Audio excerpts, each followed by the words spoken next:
He locked the door, then turned the porch light off. On Christmas Eve, I stood there holding wood I didn't need, the sleet biting my skin, my slippers soaked through. Through the frosted glass, I saw my family laughing. My granddaughter asked when presents would start. They knew I was out there. Daniel planned it. Every lock, every window, even the garage keypad. He wanted me cold, humiliated, begging, so I'd sign the deed. He didn't know I'd spent 50 years keeping records sharper than razors. And he sure didn't know what was coming when the door finally opened. I didn't knock again. I started counting. 1 minute for every year I built this house with my bare hands. And when I reached the last number, you won't believe who pulled up the driveway. My name is Walter Whitaker, and I'm 75 years old. Every morning I tend to the clapboard house I built with my late wife Mary, following the routines we established over 50 years together. My son Daniel, once eager to help maintain the property, now visits with his wife Sarah and their kids only at Christmas, his impatience growing with each tradition we observe. I catch him whispering about modernizing when he thinks I'm out of earshot, my shoulders tensing at his calculating gaze. What he doesn't know is that Mary taught me well during her illness. Every receipt, deed and trust document sits organized in my den's locked drawer, backed up and notarized. The familiar scent of wood smoke fills the air as I place Mary's glass angel atop the tree, its cracked silver paint telling stories Daniel seems eager to forget. But let me start from the beginning.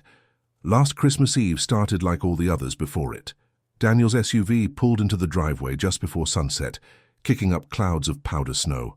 I stood at the window, watching my grandkids tumble out in their puffy coats while Sarah, my daughter-in-law, balanced wrapped packages. The cinnamon from my morning's baking still hung warm in the air.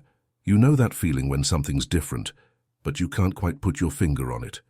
That's how it felt watching Daniel herd everyone toward the front door.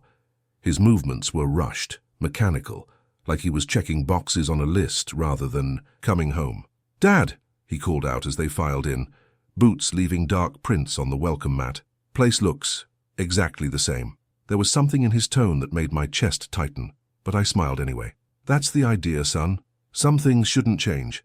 I reached for the box containing Mary's angel, the one she'd bought our first Christmas here. Who wants to do the honors? The kids used to fight over who got to place it on top of the tree. This time they barely looked up from their phones. Daniel checked his watch, a gesture I'd seen more and more lately. "Maybe we could skip some of the formalities this year." He said it casual-like, but there was an edge there. We're not exactly living in the 1970s anymore. Sarah, Alicia, I still mix up Daniel's wives sometimes, leaned in the doorway, thumbs sliding across her screen. She hadn't even taken off her coat. I carefully unwrapped the angel myself, its silver paint catching the light just like always. "Your mother loved this tradition," I said quietly, mounting the stepladder. Daniel snorted. "Yeah, well, there's a lot of square footage trapped in nostalgia around here." He said it like a joke, but nobody laughed. My hands trembled slightly as I settled the angel in place. The evening dragged on through carols none of them sang, and stories none of them heard. I kept things moving, cleaned as we went along, tried to maintain some sense of order. Every now and then, I'd catch the deadbolt's brass winking at me from the front door, solid and reliable as ever, just like the house itself. After dinner, I decided a fire might help. "Nothing brings people together like a hearth," Mary used to say. I was arranging the kindling when Daniel appeared beside me. "We're running low on wood," he said, though the rack was nearly full. "Mind grabbing some more from outside?" Of course. I slipped on my old house shoes, the ones Mary had given me years ago, their flannel lining worn thin but still comfortable. "Won't be but a minute." The wind hit me as soon as I stepped out. Sleet mixed with the snow, stinging my cheeks as I made my way to the woodpile. My fingers, stiff with arthritis, struggled to grip the logs. Behind me, through the window, I could hear the TV's volume spike, followed by laughter. That's when it happened. I was turning back toward the house, arms full of wood I knew we didn't need, when I heard it, that distinctive sound of metal sliding against metal.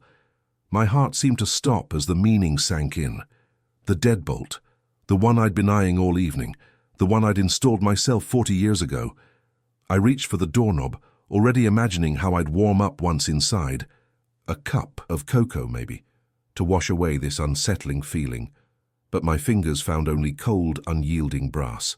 Through the frosted glass, shadows moved away from the door, and the TV laughed again, louder this time. My own son had locked me out in the snow. I rapped my knuckles against the door, the sound muffled by the thickening snow. The porch light cast a hazy halo around me, turning each falling flake into a miniature star before it joined its brothers on my shoulders. "Daniel?" My voice didn't carry like it used to. "Daniel, the door's locked." Inside, cartoons blared, one of those modern shows with too much shouting and not enough story. Through the frosted glass, colors flickered and danced. "Grandpa's still getting wood," I heard my youngest granddaughter say. "When can we open presents? You ever have one of those moments when the truth hits you like a splash of ice water?" Standing there in my soaked slippers, feeling the cold creep up from my ankles, I finally understood what this was about. Daniel hadn't made a mistake. He'd planned this, probably from the moment he'd asked me to fetch more wood we didn't need. This was about the house, the deed, the trust, everything I'd built over 50 years of careful living. I shuffled toward the kitchen window, my feet already losing feeling. The glass didn't budge. Daniel had thought this through, I'll give him that. He'd locked everything up tight before sending me out, like a fox securing the henhouse before making his move. Making my way to the side gate, I noticed something that turned my stomach. Salt lines in the snow, fresh tracks where he'd paced earlier. He'd been out here checking his exits, making sure his trap was perfect. Mary would have seen through him in a heartbeat. "Never sign cold," she used to say, when we were sorting out her medical paperwork. Funny how those words came back to me now.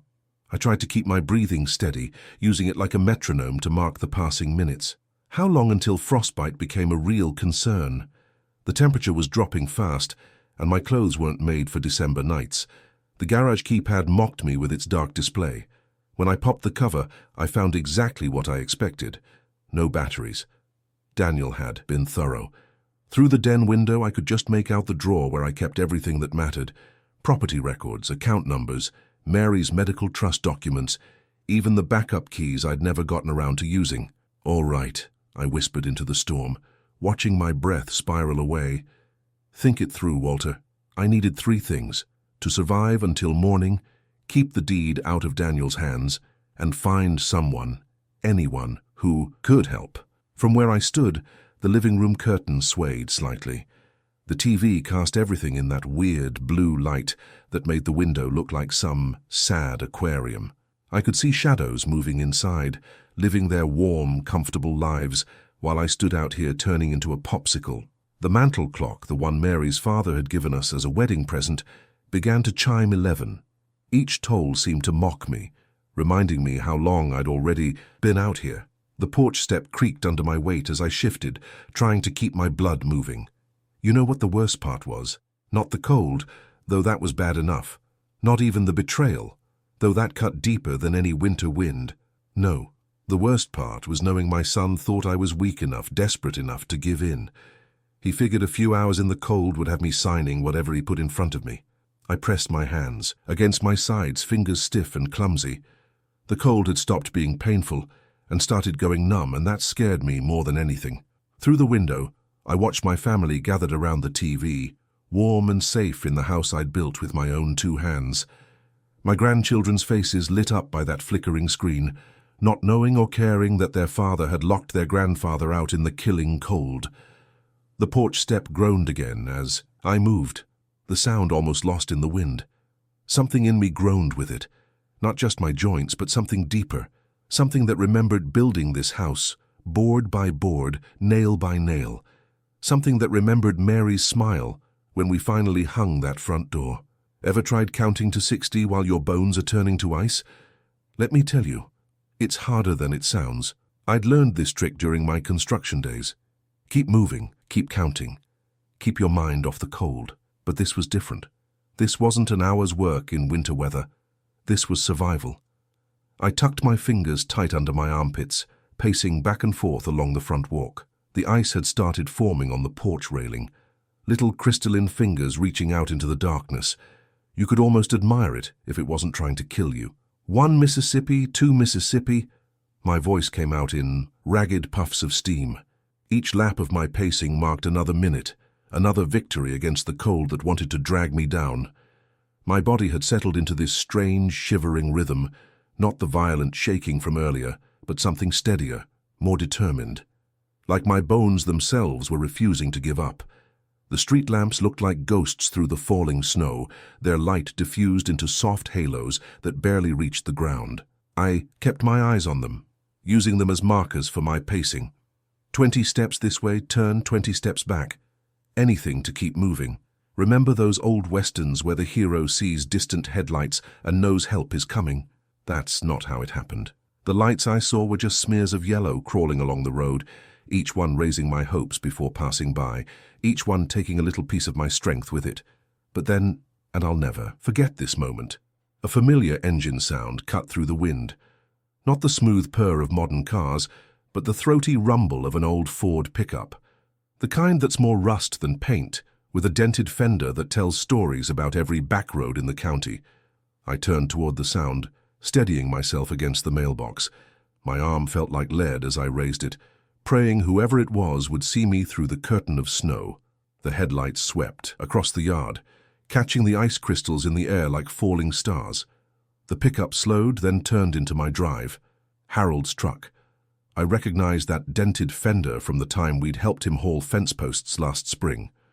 Through the windshield, I saw his face change from confusion to something darker as he took in the scene, me standing there in my slippers, no coat, covered in snow. The cab door creaked open, that same sound it had made for 20 years, and a wave of blessed heat rolled out like a physical thing.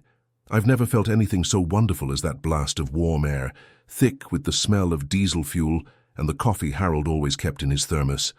My legs nearly gave out as I climbed in. Harold didn't say a word, just reached behind the seat and pulled out an old wool blanket, the kind farmers keep for emergencies. My fingers were too numb to grip it properly, but I managed to wrap it around my shoulders. The vinyl seat beneath me felt like heaven's own throne. I sat there for a moment, just breathing in that warm air, trying to get my thoughts straight. Harold watched me, his eyes asking questions his mouth hadn't formed yet. The shame of it all hit me then, being locked out of my own house, having to be rescued like some lost kid. But there was something else in Harold's expression, something that said he already knew more than I thought. When I finally found my voice, it came out rough and cracked. "Daniel locked..." That's all I managed to get out before Harold's thumb hit the power locks, sealing us inside the cab with a sharp click that cut through the engine's rumble. The storm raged outside, but in here, in this warm sanctuary, I finally felt safe enough to tell the whole story. The wipers squealed across Harold's windshield, scraping away ice. That formed almost as fast as they could clear it.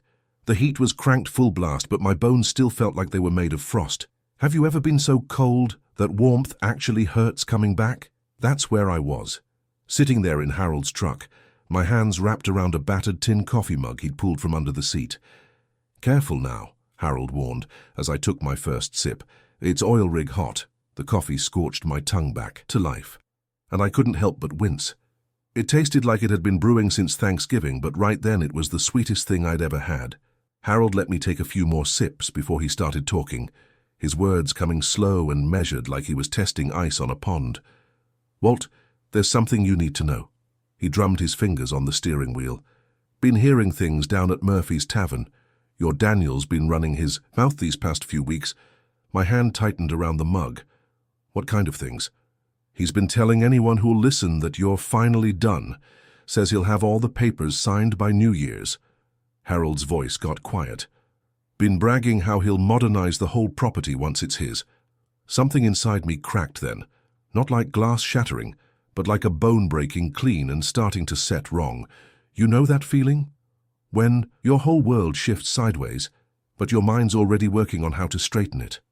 "I've got files," I said, surprising myself with how steady my voice was. "In the den. Everything from when Mary was sick. Trust drafts, account records, every receipt for every repair on this house since '73. I took another sip of coffee, letting the heat spread through my chest. Old Jim at the bank used to say he'd never seen ledgers kept so precise. Harold nodded slowly. "You're thinking of fighting this?" "Not with fists," I said. "Not with shouting. Mary always said dignity was worth more than drama." The coffee mug was warm against my palms, grounding me. But I won't let him steal what we built. Through the fogged windows I could see my house, dark except for that TV glow like some stranger's home. Harold followed my gaze. "Can't go in there tonight," he said. "Not with the little ones. Sleeping. They shouldn't see their grandpa and father at war on Christmas." He was right, of course. Some battles need to wait for the right moment. "I need to get warm first," I said. "Rest an hour at your place. Then I'll come back before dawn when they're all asleep. That folder in the den is my ammunition." I closed my eyes for a moment, picturing Mary's angel ornament gleaming at the top of our tree. She'd always said that angel watched over our home, kept our family true. Now it felt more like a compass pointing the way through this storm. My eyes snapped open. "Harold," I said, "you know that 24-hour print shop on Main Street? Copy World?" "Sure, been there forever." "Drive me there." My voice had found its strength again, built on 50 years of keeping books and tracking details. "I think it's time to make some copies." Harold's truck grumbled as he shifted into drive, the turn signal clicking like a metronome as we headed toward Main Street's dim glow. The snow was falling harder now, but I barely noticed it anymore. My mind was already working through what needed to be done, counting pages and planning moves like a chess player who's finally seen the board clear. The Copy World sign buzzed like a tired bee when we pulled into the empty lot. Just one car parked out front, probably the night clerk's. Through the storefront windows, those fluorescent lights made everything inside look like it was underwater. "You sure about this?" Harold asked, killing the engine. I nodded, already reaching for the door handle. Sometimes the best defense is good paperwork. The bell chimed as we walked in, and a kid with more metal in his face than my old toolbox looked up from his phone. "Help you, gentlemen? Need to make some copies," I said, pulling out my wallet, "and scan a few things." You know those moments when everything suddenly feels clear, when you can see each step laid out in front of you like stepping stones across a creek. That's how I felt standing there under those humming lights, watching page after page slide through the scanner. Every deed, every trust document, every handwritten ledger entry. I made 3 copies of each. Harold helped me sort them into manila envelopes while I wrote labels in the careful penmanship Mary always teased me about. "Got to admire your filing system," Harold said, watching me work. "Most folks wouldn't have half this stuff." I smiled, remembering how Mary used to shake her head at my record keeping. The smell of toner and paper dust brought back Saturday afternoons in the den, tracking every penny we spent on her treatments. "When you build something with your own hands," I said, "you learn to keep the receipts." On a sheet of yellow legal paper, I started my checklist. Item 1, call Attorney Pierce. His card had been in my wallet since Mary's will, complete with his emergency number. I used the shop's phone to leave him a message. Just the facts, no emotion. "Walter Whitaker. Need urgent consultation regarding property rights and trust documentation. Please call earliest possible morning appointment." Harold handed me his smartphone. Took me a minute to figure out the thing, but I managed. First, I forwarded scans to a private email account I'd set up years ago for backup records. Then I sent copies to Jim at the bank, the same one who'd helped handle Mary's estate. Added a note, requiring verification of all signatures after January 1st. The calendar on the wall caught my eye, one of those free ones from the hardware store. I borrowed a red marker from the counter and drew a square around New Year's Day. Inside it I wrote noon bank lobby in block letters. That was my deadline. Daniel had been telling people he'd have everything signed by then. "Got one more stop," I told Harold as we loaded the envelopes. "Need to swing by the house just to check something." In the truck I laid out my plan. The shed key was still under the rubber mat by the door. Daniel wouldn't know about that one. I'd wait till dawn, slip in through the side door and get to the den before anyone woke up. Simple, clean, no confrontation. Harold's place was warm when we got there, smelling of old wood and coffee. He insisted I take the couch, even brought out one of those Afghans every older house seems to have. My shoes went by the radiator, socks stiff with melting snow. "Get some rest," he said. "I'll wake you in time." I must have dozed off because the next thing I knew, the smell of frying eggs filled the air. Harold stood at his stove, spatula in hand, while his wall clock showed 4:30 in dim red numbers. Outside, the sky was just starting to think about morning. "Figured you could use some breakfast," he said, sliding eggs onto a plate. The flannel shirt he'd loaned me was warm and soft, reminded me of the ones Mary used to wash with that lavender soap she loved. I buttoned it carefully, watching the snow thin out through his kitchen window. "Harold," I said, standing by his door, "I don't know how to—" He waved me off. "Just go get what's yours, Walt." The walk back was quiet, just my boots crunching through fresh powder. When I reached the shed, my fingers found the mat's edge easily. The key was there, right where I'd left it 15 years ago, orange with rust but solid. Movement caught my eye, the kitchen light flicking on inside the house. My hand froze on the key as I heard the shed's latch click shut behind me. The kitchen light flooded yellow squares across the snow, and I pressed myself flat against the cold siding. My heart wasn't racing. Funny how calm you can be when everything's on the line. Through the window I could make out Alicia's silhouette moving between the cabinets. "Daniel," she called, voice muffled by the glass. "Check the yard again. I swear I heard something." Ever had that moment when you know you've got about 3 seconds to make a choice? I watched Daniel's shape appear in the mudroom, and my muscles moved before my brain caught up. 2 quiet steps took me behind the line of trash bins. The plastic was frosted over, but I could smell last night's dinner scraps, pot roast that hadn't tasted right even before I knew what was coming. Daniel's boots crunched in the snow. He walked right past my hiding spot, breath clouding in the pre-dawn air. The cold was different now, more like an ally than an enemy. It had kept me sharp, kept me moving. When his footsteps faded around the corner, I eased toward the shed. The door opened silent as a whisper. I'd oiled those hinges every spring for 50 years. Inside it smelled like motor oil and old grass clippings. You know that workshop smell that gets into the wood itself? Mary used to say she could track me through the house by that scent on my clothes. The den window was right where it had always been, about chest high on the north wall.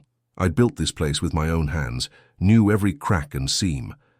The sash lifted smooth, another bit of maintenance that paid off. Getting through wasn't pretty, but I managed it without making noise that'd carry. Kneeling at my desk felt like coming home.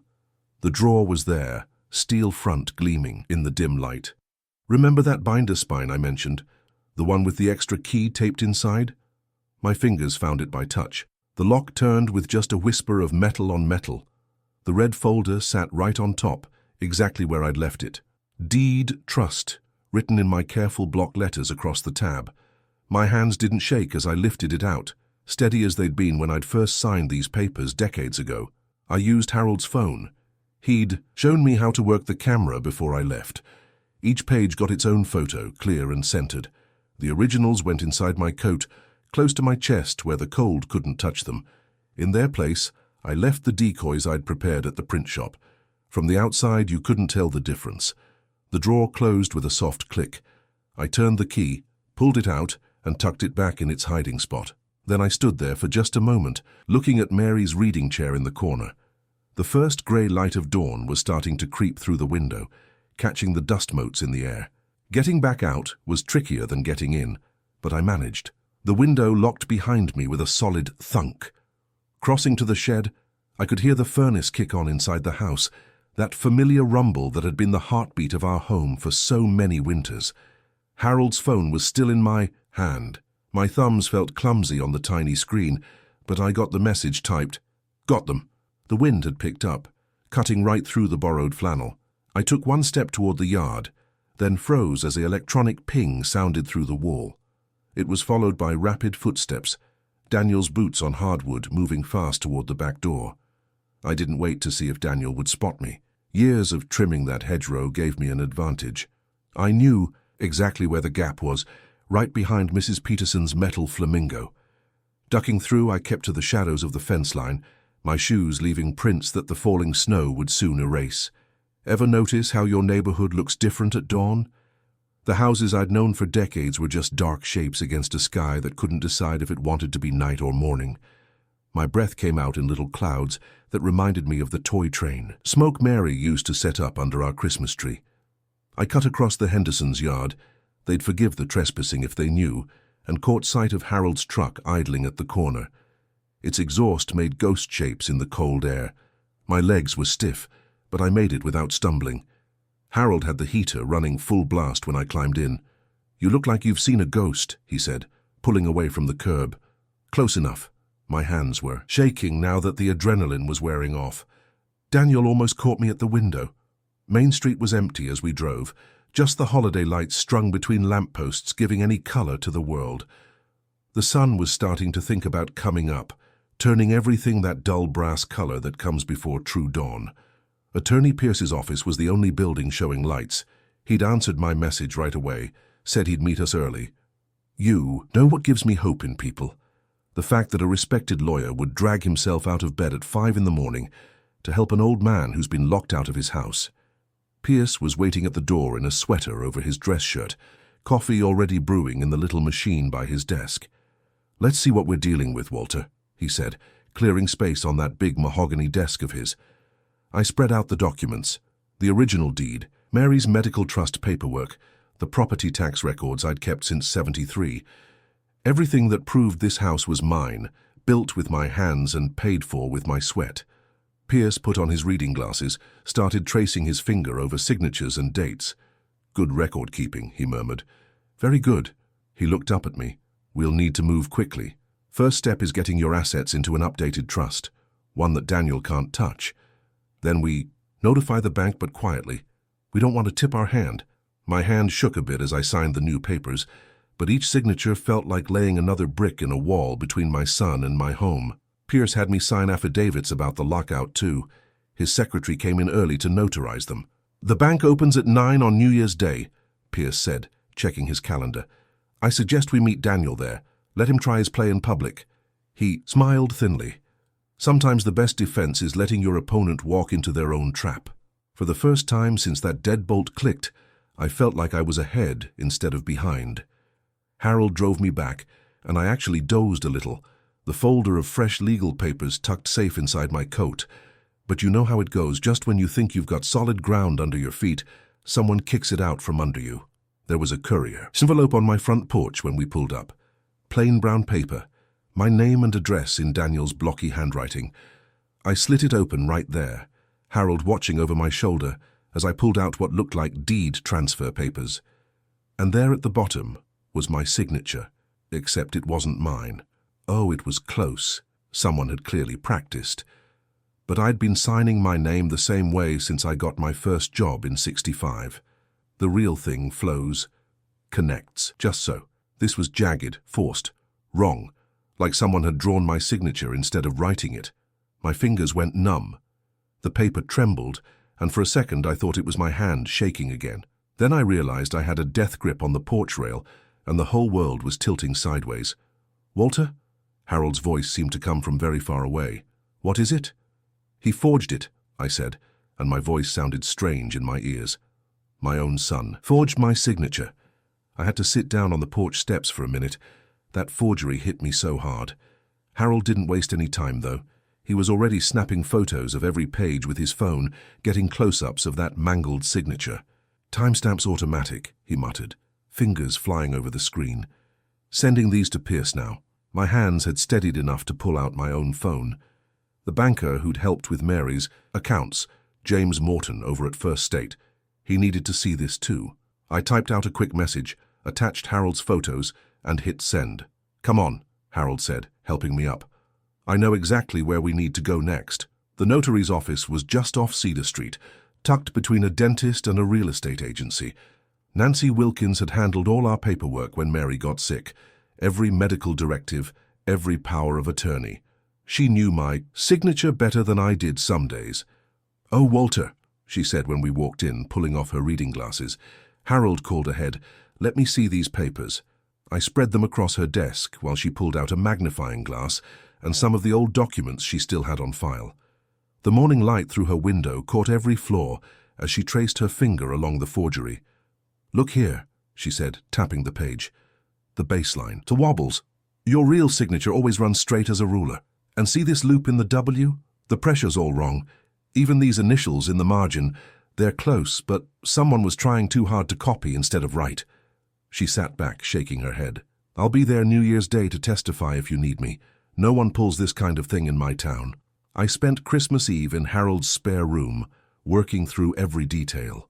We typed up his statement about Daniel's Tavern bragging, dated and signed it. I loaded every photo from the den, the original documents, the drawer, the decoys I'd left, onto a fresh thumb drive. Pierce's affidavit grew page by page, each one another nail in Daniel's coffin. Christmas morning was the hardest part. Had to go through the motions, you know. Made hot chocolate for the grandkids, watched them tear through presents. Every laugh felt hollow, every smile forced. Daniel kept glancing my way, probably wondering why I wasn't asking about the forged papers. I just sipped my coffee and kept my eyes on the children. The week crawled by. Each night before bed, I'd mark another X on the calendar. Black ink cutting through the days like they were bars I was soaring through. Every X felt like my resolve getting harder, stronger. New Year's Eve, I laid out my court clothes, the charcoal suit I'd worn to be Mary's funeral, white shirt pressed sharp enough to cut paper, the blue tie she'd given me our last Christmas together. Took Mary's angel down from the tree and set it on the mantel where I could see it from my chair. I won't let him take what we built, I whispered to that little glass figure. I promise you that. The next morning I checked my watch for the 100th time. 11:55. The bank meeting was set for noon sharp. I slipped the affidavits into my breast pocket, felt their weight like armor against my chest. Harold would be picking me up in 10 minutes. Through the window, I could see Daniel's car already parked at the bank across the street. He was early, probably thought that would give him some advantage. Fine by me, let him sit there and stew. I adjusted my tie one last time in the mirror, checked that everything was in its place. The thumb drive was secure in my pocket, Nancy's notary statement tucked safely in my briefcase. In 5 minutes, Harold's truck would pull up, and we'd walk into that bank like men who knew exactly what they were doing. Because we did. The clock on the mantel started chiming noon, each strike like a drumbeat counting down to the moment I'd face my son. I touched Mary's angel one last time for luck, then picked up my briefcase and headed for the door. The bank's double doors whispered shut behind me at exactly 11:58. Amazing how time slows down when you're walking into a fight you've been planning for days. My shoes clicked against that polished marble floor. The sound bounced off those high ceilings like a metronome keeping time with my heart. You ever notice how some places just smell like money? Old money, I mean. Like leather chairs and brass polish and expensive cologne all mixed together. That's what hit me. First as I stood there, briefcase heavy in my hand, watching Daniel and Alicia preening by the notary's desk like peacocks at a garden party. Daniel had gone full showman for his big moment. Navy suit that probably cost more than my first car, red power tie, that shark's grin he'd perfected in real estate. Alicia was scrolling on her phone, bored as a cat in church. Neither of them noticed me right away. Funny how people don't see what they're not looking for. Pierce was already there, calm as Sunday morning in his tweed jacket, organizing papers like he was setting up for a chess match. He caught my eye and gave me that little nod lawyers do when they know they've got a winning hand. Harold stood by the water cooler, trying to look casual but watching everything. "Good morning," I said, mainly to the bank manager, Mr. Collins. Known him 20 years, he'd helped Mary and me set up our first mortgage. "Before we start, I'd like you to verify something." I handed him the sealed envelope. Inside was the forged deed transfer, plus Nancy's notary statement and some examples of my actual signature. Collins adjusted his glasses, professional as ever, but I saw his eyebrows tick up just a fraction. The notary, young woman named Sarah, spread everything out on her desk. She had one of those jeweler's loupes, the kind they use for diamonds. Watched her compare the signatures, moving back and forth between the real ones and Daniel's forgery. Her lips got tighter with each pass. The lobby wasn't exactly crowded, but there were enough people doing their banking to make it interesting. A few of them were starting to notice something was happening. Even Alicia put her phone down. Sarah straightened up, took off her loupe, and let out this little breath, the kind people make when they're about to drop a bomb. "I'm sorry, but I cannot proceed with this transaction. This signature," she tapped the forged deed with her pen, "is not Mr. Whitaker's." The silence in that lobby got real thick, real fast. Daniel's grin flickered like a bad fluorescent. "If you'll look here," Sarah continued, professional as could be, "the baseline spacing is inconsistent. The pressure points are wrong, especially in the capital letters. And these initials in the margins show clear signs of attempted duplication rather than natural writing." I pulled out the affidavit and my original documents, the ones Daniel thought were still locked in my desk drawer. "Mr. Collins, I'd like these copies filed and witnessed, please. They show my actual signature for comparison. Alicia grabbed Daniel's arm. What did you do? She hissed. Not so quiet, though. In that marble lobby, whispers carried like shouts. Daniel's face had gone the color of old oatmeal. His mouth opened and closed, but nothing came out. The power tie suddenly looked more like a noose. I took my time straightening my jacket, counted 3 breaths, just like Mary taught me during her rough patches. When I finally spoke, my voice came out steady as a plumb line. Would you like to explain how you obtained that signature? The whole lobby went silent. Even the clicking of computer keys stopped. Everyone was watching my son, waiting for his answer. And in that moment, with the morning sun streaming through those tall windows, I saw something crack behind his eyes, that gleaming certainty that he'd always be able to talk his way out of trouble. Daniel's mouth worked like a fish on a dock. Dad, there's been a misunderstanding. If you'll just let me explain. I kept my eyes on Mr. Collins, watching him tap his pen against the forged documents. The banking floor had gone church quiet except for Daniel's stammering. It reminded me of the time he'd broken Mary's crystal vase when he was 10. Same nervous shuffle, same reaching for excuses. A misunderstanding. My voice came out soft, but it carried. About which part? The forgery, or locking me out in the snow? That's when Harold stepped forward, phone already in hand. He'd been waiting for his cue, patient as a fisherman. Maybe this will clear things up, he said, thumb working the screen. I saw Daniel's eyes widen as he recognized his uncle. The color drained from his face faster than water through a broke pipe. Harold held up his phone to Mr. Collins. If you'll accept an airdrop, sir, might want to have compliance take a look too. The manager nodded, and a little ping confirmed the transfer. The video wasn't long, just 40 seconds of Daniel at O'Malley's Tavern 3 nights before Christmas, tie loose, face red with whiskey. But those 40 seconds were dynamite. Freeze the old man out. Daniel's recorded voice bounced off the marble. Sign over everything by New Year's. What's he gonna do, sleep in the snow? Laughter from his drinking buddies. Then Daniel again. House'll be mine by Monday. Already got the papers ready. Mr. Collins' face went hard as granite. He pressed the intercom. Barbara from compliance, please come to the main floor. Bring the incident log. I reached into my briefcase and pulled out the thumb drive. You'll want copies of these too, I said. Photos of my original documents, timestamps of when they were removed from my desk, security footage from my den showing when the drawer was accessed.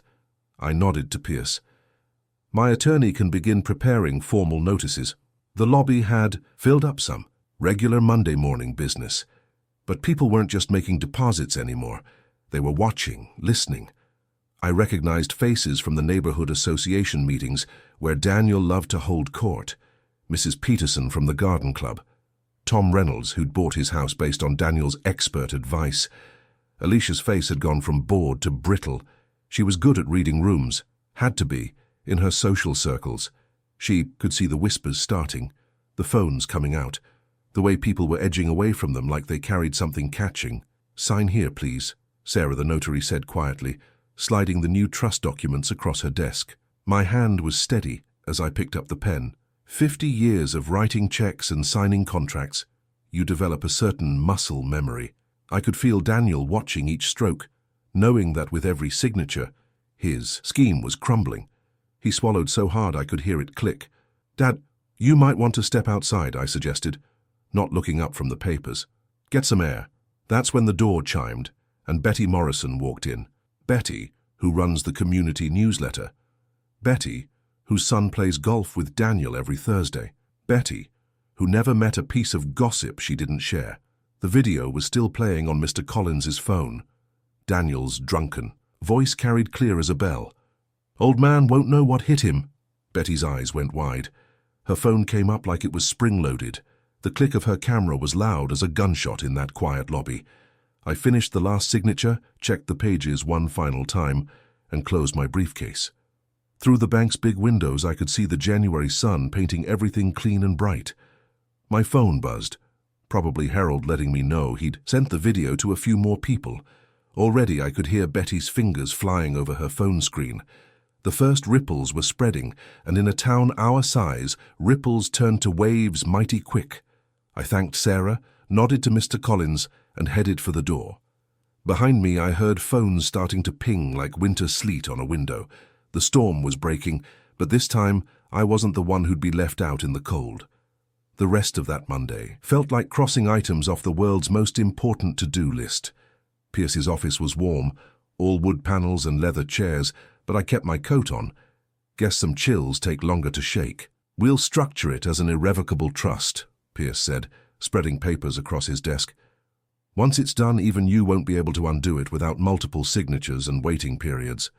He tapped a yellow legal pad. "Let's start with beneficiaries." I'd had plenty of time to think about that part. Mary's sister in Oregon would get her mother's china. The grandkids would each have education accounts, locked until college. Harold would receive a portion, not for the rescue, but because Mary always said her brother had a good heart under all that gruff. "And Daniel?" Pierce asked carefully. $1, I said. "So he can't claim I forgot him." Pierce nodded and kept writing. We spent 2 hours, laying down layers of protection like shellac on fine wood. Everything had to be notarized, witnessed, copied in triplicate. By the time we finished, that trust was tighter than a mason jar seal. "Nobody's getting through this," Pierce said, stamping the last page. "Not without setting off more red flags than a May Day parade." I wrote him a check, worth every penny, and called Harold from the lobby.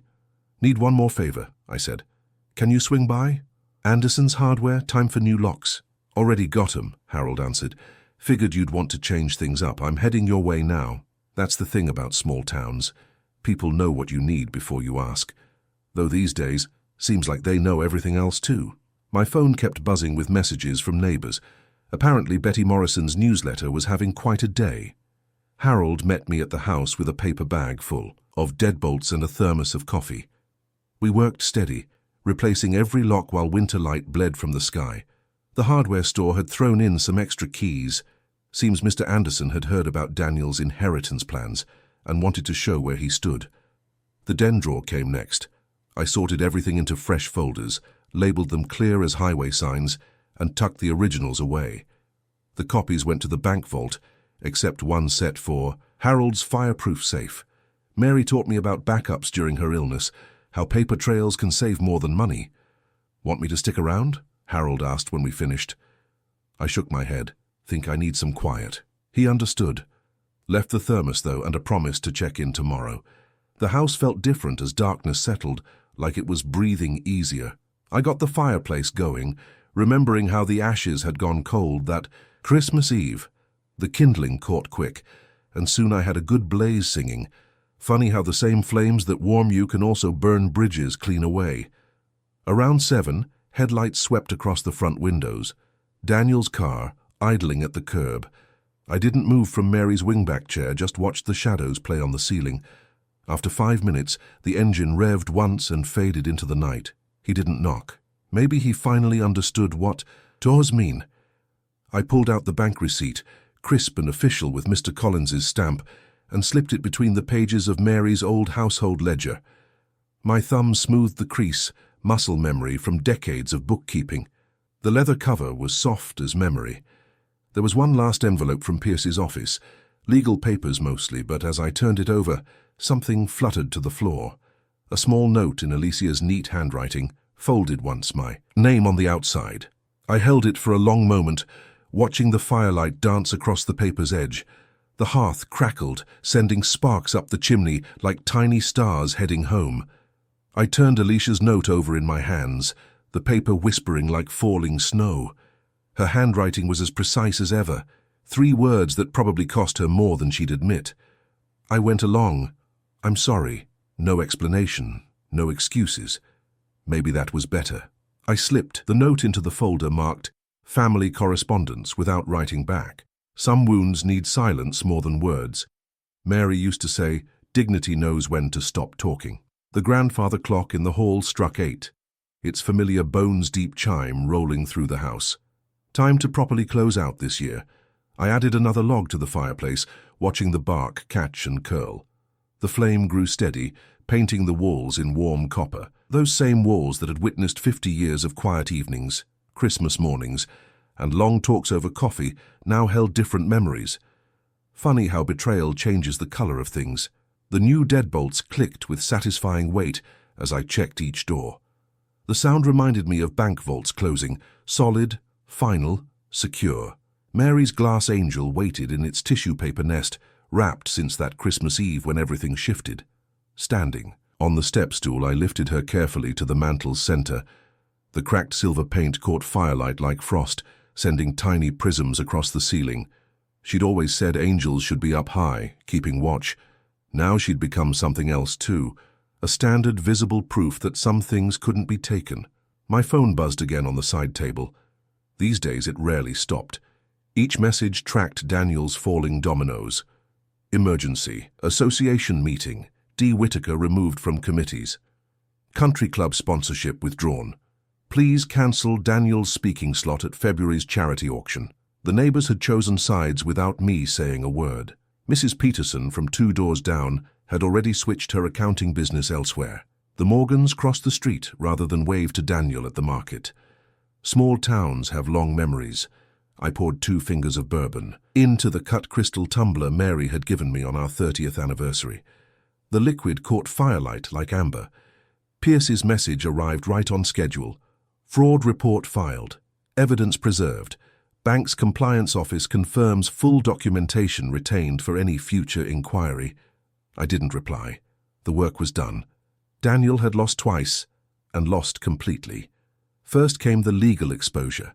The bank's notary declaring the forgery in front of witnesses, his scheme unraveling in the marble lobby, while his wife whispered questions he couldn't answer. Then the social disgrace swept in like high tide. Harold's Tavern video spreading through phones and coffee shops until everyone had seen Daniel bragging about freezing out his father. The bourbon tasted of oak and thyme. I let the house settle into evening quiet, just the fire's occasional pop and snap for company. The heat reached my hands, still roughened from changing locks. Strange how work gives comfort when words fail. Mary's angel caught another ember's glow, her silver wings throwing light across the mantle. The sight straightened my shoulders, eased the last tension from my spine. Pride isn't about winning. It's about standing firm when the storm hits. About keeping your dignity when others lose theirs. I breathed in deep. The air carried cedar from the fresh log and citrus from the furniture polish I'd used that morning. Familiar scents, home scents. The kind that settle in your bones and remind you who you are. Respect is earned, I told the empty room, not stolen. The fire crackled once, as if in answer. Maybe it was Mary's way of nodding.